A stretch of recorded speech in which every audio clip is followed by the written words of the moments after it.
Buenas. Esta presentación, no.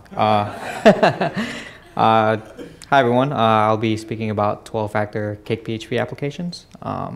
So before I begin, a little bit about me. I have been on the CakePHP core for a little under 2 years and have been contributing in some sense for about 5 years. I work at a company called SeatGeek. We sell tickets on the secondary ticket market. Please buy your theater, concert tickets there. Recently I've been working in operations, so a little bit outside of building applications, but still sort of maintaining them. And yeah, if you're ever on IRC and you see someone berating another CakePHP user, that's probably me, the berater. So I guess one of the things that I've seen over the past couple of years as I build applications is that there's a single common problem. When you're building an application, you want to look at how do I actually scale that application. At some point, you're going to say, I need some higher availability than what you have at the time. So when you first build an application, you say, all right, fine, I'm going to build it on my local machine. I have one of those, and maybe I'll upload it to a Linode box or AWS or DreamHost or whatever. At some point, someone's going to say, well, what happens when that box goes down? So normally the base case is to bring up another box, and now you have two servers that have to talk to each other. And at that point, you have a distributed system. So at that point, you have to sort of figure out, okay, how do I keep that system up to date? How do I keep more than one developer up to date on that box? And sort of how do I maintain all of the infrastructure around that application, which can actually get very, very complicated. And that's probably why a lot of developers don't delve into operations, because there's a lot of work that goes into it. So there's a bunch of different problems under that scope. There's this thing called a 12-factor application. One of the co-founders of Heroku being a platform as a service, this guy, Adam Wiggins, came up with a manifesto. It's called a 12-factor app. And a 12-factor app is essentially the culmination of all of his research and all of his experience in building scalable, maintainable applications. And like I said before, once you have an application that you maintain on more than one server, you're building a distributed system. How do I keep that system up to date? How do I sort of scale out not only the system itself, but the developers that are working on it? Because at some point, you're hopefully going to have more than one employee, and they will all need to be on the same page. So 12-factor apps are essentially applications that are well-built and therefore maintainable as you scale out both the processes that you're running as well as the developers who are building those processes. So the first thing is you have a code base, right? When you are building an application, you generally speaking are building one of them. If you have multiple applications, then each one of them can be a 12-factor app, but they are very specifically just one application each. So generally speaking, when you have multiple services, you run multiple repositories, right? And one of the things that you want to do is keep version control. And a lot of people here might already be using some form of version control, and that's great, that's awesome. Always use version control for whatever project it is that you're working on. I have the tendency to start a side project and say, hey, I'm just going to work on this for a little bit. You know, oh, I'll add this feature, and pretty soon I have 30 or 40 features, and I still haven't started it in Git or Mercurial or whatever. So at that point, I'm like, all right, great. I have to figure out which commits go where or whatever. So the first thing you want to do is start with version control. And version control doesn't just allow you to see a history of what it is that you're doing, but it also gives you some sort of sense of where the application is at the current time. So the next step on top of this is that you have not just one code base, but you have multiple deploys. And that deploy might be staging, it might be a production environment, it might be a testing or a QA environment, it is even a local environment. But if you don't have a version control system, then you can't say that all of those environments are based on the same code base, right? I actually have a friend that they work at a company where they do the deploys off of 2 different laptops. So they rebase and they send patches back and forth. And you don't really know if the production environment has the fixes from yesterday, depending on who it was that deployed and whether or not they were in sync. So generally speaking, when you have a 12-factor app, you have one code base, you keep that code base up to date. It's somewhere centralized, usually using GitHub or Bitbucket or something like that. And then you base your deploys off of that, right? So next thing is managing dependencies, and this is really a big issue with a lot of applications. You'll build an app and you'll say, fine, how do I manage that plugin that I have? How do I manage this particular tool that I'm using? If you're using something like ImageMagick, for example, or curl, which is not always set up on the server that you're using, it might be an issue with wherever it is that you're deploying. So then you'll see your operations guy and you say, oh, I'm having issues installing ImageMagick. So generally speaking, what you want to do with dependencies is have some sort of dependency management system. And a lot of people end up using Git for submodules. For PHP dependencies, the way to go forward is Composer. Essentially, you have a small little Composer file, you write a line of JSON, and then you do Composer update. That'll install all the dependencies and make sure that everyone's up to date. So use Composer. It's very simple to use, again. And then the other thing is that if you are working at a company, you might have some private dependencies. Let's say you're developing a plugin that generates PDFs using some proprietary software. That's great. You can't really put that on GitHub. You can't put that on any other hosting platform. But you do still need to install it using the same dependency management system. You don't want to have multiple systems, because once you have multiple systems, that's two things that you have to keep up to date. It's kind of annoying. It will eventually break, and someone won't be able to install it on their own machine. So Composer actually provides a package called STATELESS and creates a flat or a static set of files that sort of maintains your dependencies, and therefore you can say, okay, fine, for this dependency, I have it on AWS, install it from there, and these other dependencies install it from GitHub. This also has the added bonus of not having to hit the network, which is an issue when you're updating or you're deploying your code.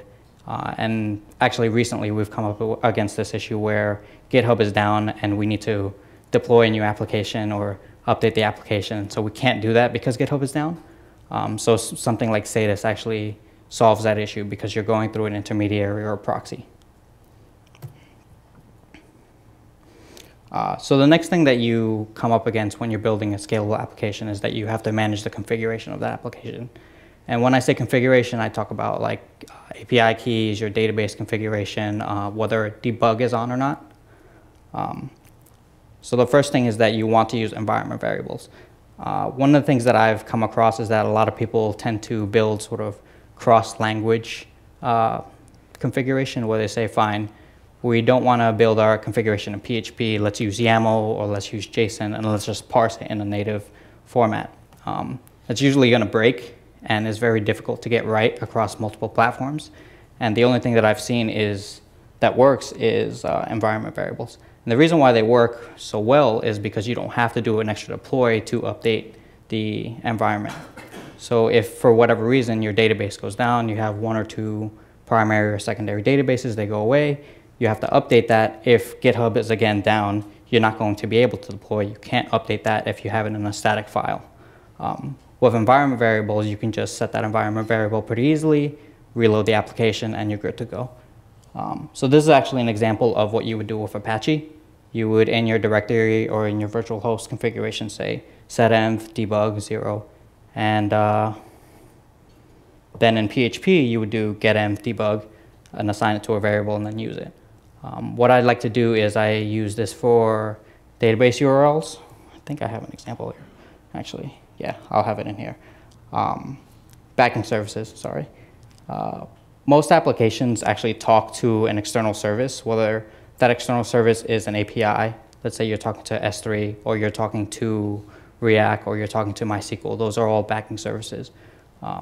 And what you want to do is you want to configure those backing services using the same methodology as you would for any other configuration. So you would typically set a database URL. A lot of people tend to say, fine, I'm going to set a environment variable for the database that I'm using. So database equals MySQL. I set one for the username, database user equals Joe, password, database password equals blah, and etc. You actually just want to pass around one environment variable because as you add more and more configuration, it gets easier and easier for you to forget one. Especially because you won't be setting that up in your application directly, and as developers are setting it up on their local machines, they're going to tend to forget an environment variable. So here's actually a small little trick that you can use in your database configuration. You can just override construct, parse the environment variable and then set it. Here I'm actually ignoring whether or not the database that I'm setting is MySQL or not, but I use something similar in Heroku, where I can say the database URL is pointed at this Postgres resource, and here's how you configure it, and then slam that in there, and it sort of does it transparently to me. Yeah. So the next thing is you have a release cycle. When you're deploying an application, generally speaking, you're using a tool such as Fabric or Capistrano, etc. But a lot of people tend to sort of put certain pieces of the deploy cycle in incorrect places. So generally speaking, you want to have a 3-step deploy cycle. One is build, release, and run. So in your build step, you package everything. And when I mean you package everything, you create your assets, you upload to a CDN, you install any dependencies, that sort of thing.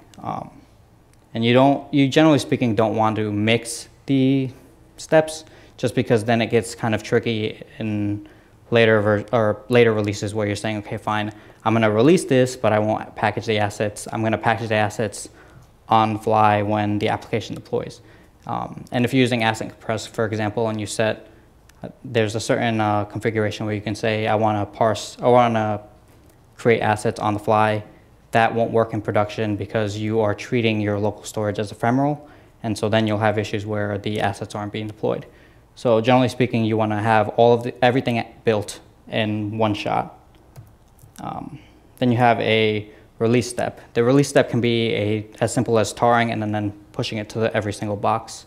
A lot of people end up using something like Git, where they update a repository on every single server to match what is the latest version of the application. If you're using Heroku, Heroku will actually push that repository to a slug, compile all your assets, and then that will be your release, right? So it copies that release to a bunch of different machines.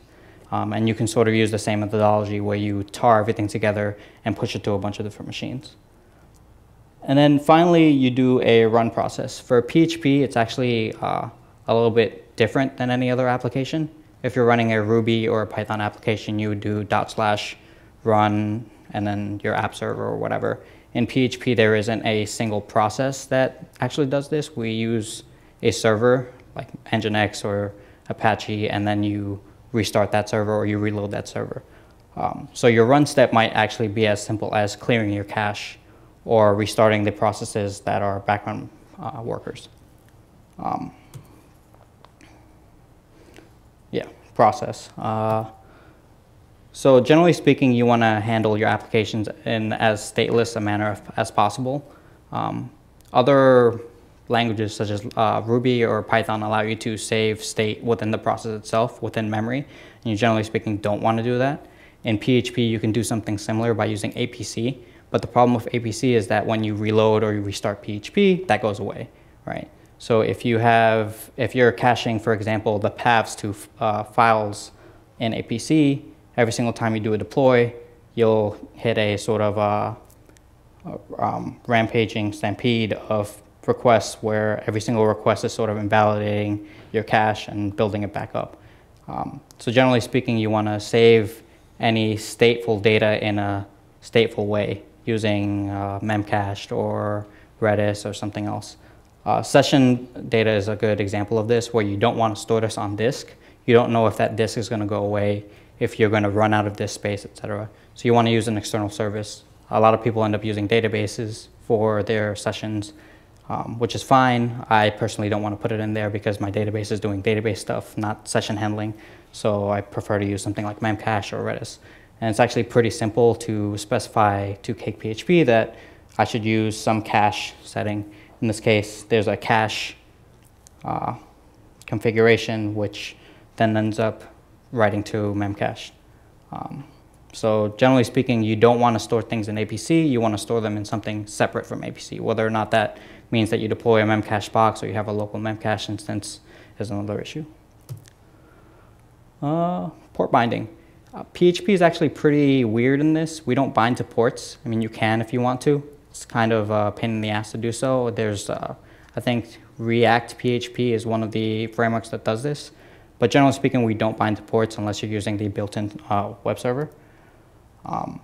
So in this case, the server actually becomes a dependency because your Apache or Nginx server, that is what's binding to a port. If you're running PHP FPM, that'll bind to a port, but in front of that is going to live Apache or whatever, and that'll be proxying your requests. So when you think about building your application, you say, fine, here's how you deploy the application. We expect you to run Apache. We expect you to run Nginx. If you are running Apache in production and then your developers are running Nginx locally, that's wrong. You should expect the environment to be the same in every single deployment, whether or not that's testing, local, production, whatever. And actually, we use Nginx in production at work, and some of our developers use Apache locally.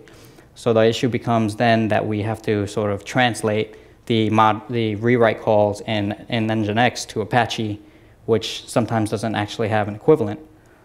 So that's why you have to think of the server as a dependency at this point. So you say, fine, when I deploy the box, here's the instructions to install that, and sort of bring that into your dependency management tool. Concurrency. Generally speaking, you don't want to do long-running process in a web request. Please stop doing that. Please stop doing that. If you do it again, I'm going to hate you forever. I have people who are building PDFs or running queries that output thousands of lines of code or thousands of lines of CSV, and that's just really, really annoying because you only have one process on the box or one process per core, and that blocks that one process, right? So you have cases where you might have one admin server.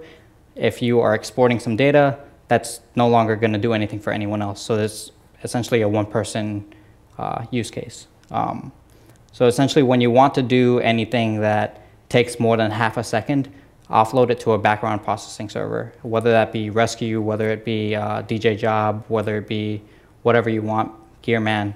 Please use that instead of having that in a web request. So here's actually 2 projects that are on GitHub that integrate pretty well with CakePHP. The first one is built on Redis. The second one is built on MySQL. I realized that MySQL isn't a very good queuing system. It's a good database, not a good queuing system. But if you have nothing else, use that for your queuing. Building scalable, yeah. Dev prod parity. So I've talked about this in the past, or in the past 5 minutes, where you want to have the local application and the remote environment to be as similar as possible. And the reason for this is that when you are running applications and you expect a certain environment locally, if the tests pass locally and they don't and the code actually doesn't work in production, you have an issue. And then you're like, fine, it worked on my machine. Well, it doesn't work in production. Doesn't matter whose machine it worked on. We actually had an issue in production where the code, we did some scoring in Elasticsearch, and it didn't work in production, but the test ran fine in Jenkins or on Travis CI. It turns out that our version of Elasticsearch and Travis CI was different from the one in production, and they did scoring incorrectly. So knowing that the environment is exactly the same, even in your testing mode, is very important, because then you can have a certainty about how your code will react when you have it in production. If you are on a Mac or if you're on Windows and you deploy to Linux, you need to run Linux. There's no question about that. At the end of the day, you're going to be running completely different operating system, which they act in completely different ways, and you definitely don't want to deal with that. One of the things that a lot of people have been using recently, and I hope that you've all heard about today and yesterday, was Vagrant. It's very easy to set up a Vagrant box. It's very easy to just sort of shell your way into an automated system. Whether you use Chef or whether you use shell scripts, Vagrant sort of handles that for you. So if you use MySQL locally and use Postgres in production, that's incorrect. You should use the same thing in both production and locally. One of the things that I see some people do is they run their tests against SQLite, and then they have their production app talk to Oracle or some other database. That's also incorrect. Even though your tests pass and you don't have to set up a database for your tests, that will ensure that the application runs incorrectly, just because MySQL talks a different dialect of SQL than SQLite. So I'll do that. Logs. I've been talking about logs for quite a while at my company, and I've been sort of trying to introduce other people outside of my company to good logging infrastructure. One of the things that I like to do in at least hosted environments is ensure that I'm writing the logs to a correct location. Here's an example of me sending the logs out to std out. If you're using PHP FPM, for example, there's no real way to capture logs from your workers without writing to std out or std error, and then capturing the logs of all the workers as errors. So if you don't have access to the file system for logging, then this is a good way to ensure that the logs go into a single place. On Heroku, you don't get file system access, which is great in that you can't write bad applications, but it's also bad because you can't access logs. So if there's an error, it's kind of difficult to do any debugging, and this is probably the only way to do that. One of the things that I've seen a lot of people do is that they'll write to a temporary file, or they'll assume that they have disk space for writing logs or writing gigantic files. And you'll come up with an issue where if you're deploying to something like Amazon and you have a 10 gigabyte disk space and your application repository is a gigabyte, and then you have all your dependencies, so you have 7.5 of that 10 gigabytes used up. If your application has a lot of errors in an hour, it's just going to go away. The box will no longer be able to respond to requests because you'll just have filled it up with logs. And it's kind of annoying when you're woken up at 3 in the morning because you just misconfigured your application server or you wrote your logs to a random place. So if you're writing your logs to anywhere, ensure that you have log rotate set up, or ensure that it's properly configured or handled by your application server. The other thing is that you want to include certain information in the log itself. It's not very useful for you to look at the logs if they don't include information that will help you discern whether or not it's the error that you're looking at. There's a couple common bits of information you can put in the log.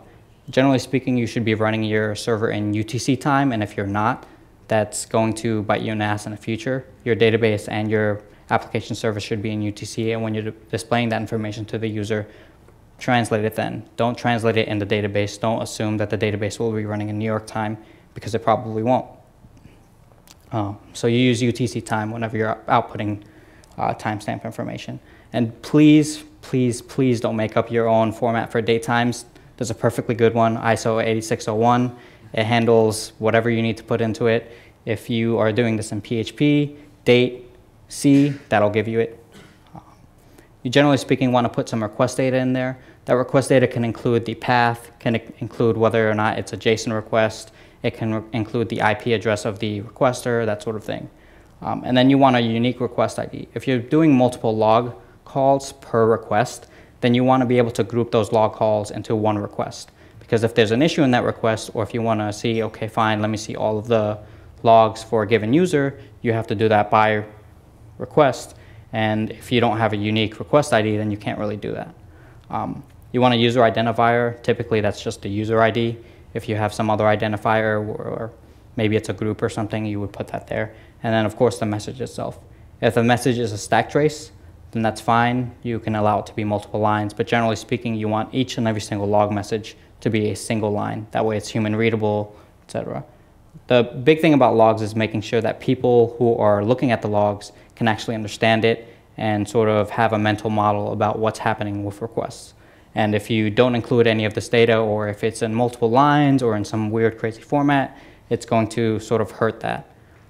One thing that I do recommend is outputting your logs in JSON or in some standardized format that includes this, and then having some other tool parse it out for you, and maybe an administrative tool or something.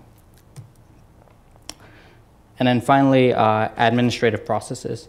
A lot of people think of administrative processes as sort of shell scripts or as sort of admin tools. So if you're automatically doing cake bake on your application, then you have some sort of CRUD tool that would be your admin process. I don't necessarily think of that as an admin process.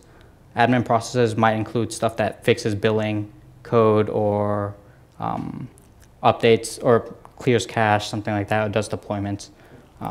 CakePHP actually does this pretty well in that we have the CakeShell. So you can write shell commands that pretty much do whatever you need to do. So if you need to run migrations, make a shell script for that, and you can just do console cake and run your shell script. Generally speaking, you want to run as many things that are longer running as possible in cake shells, or something that can be kicked off by a cake shell, because you'll have to sort of kick off these jobs ad hoc whenever they break.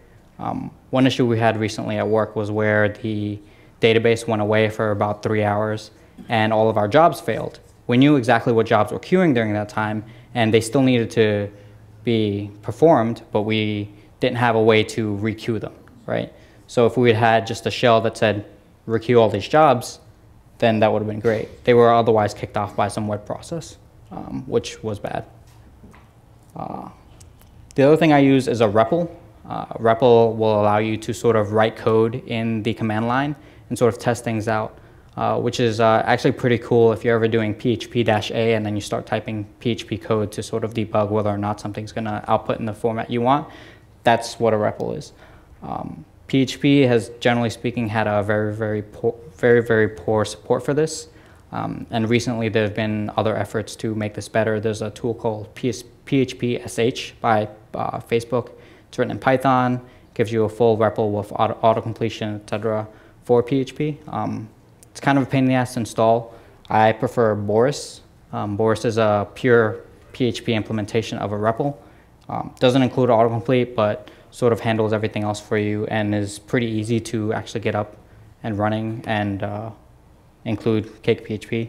So if you're on a Mac, you can do brew install Boris. I'm hoping that you have homebrew install if you're on a Mac. Get that file and move it into place, and that will give you a full REPL for CakePHP applications. And then at that point, you can do stuff like class registry init, and then call find methods, see what they return, sort of play around with them. So I guess a lot of the things that you're doing to build better applications are to make sure that you can both scale out your developers and also scale out your application. Once you build a larger team, you want to have some sort of standardized set of patterns that you have for that team.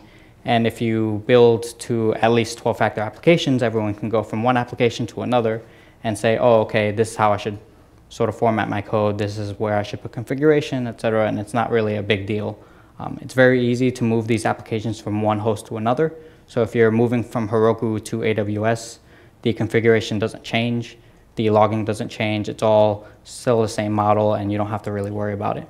And it also decreases the actual overhead of you teaching your developers. Once they understand what a 12-factor application is, they sort of know intuitively that they are building that sort of application versus some hodgepodge of other applications where they hard code files or they write to disk or whatever. So yeah, thanks.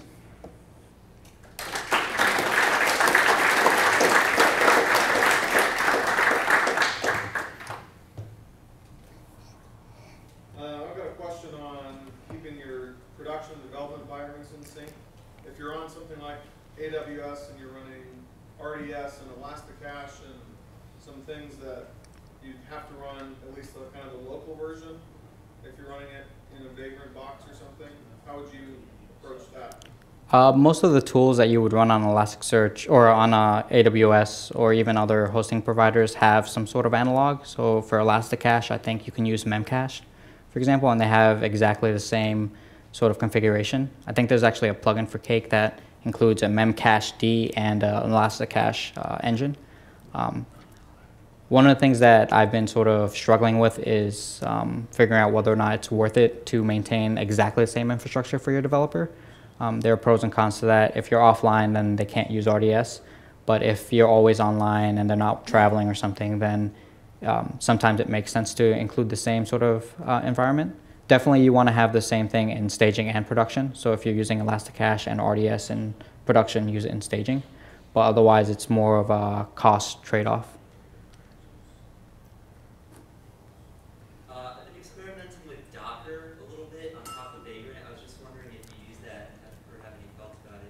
I think it's getting to a point where it's mature enough to use in production.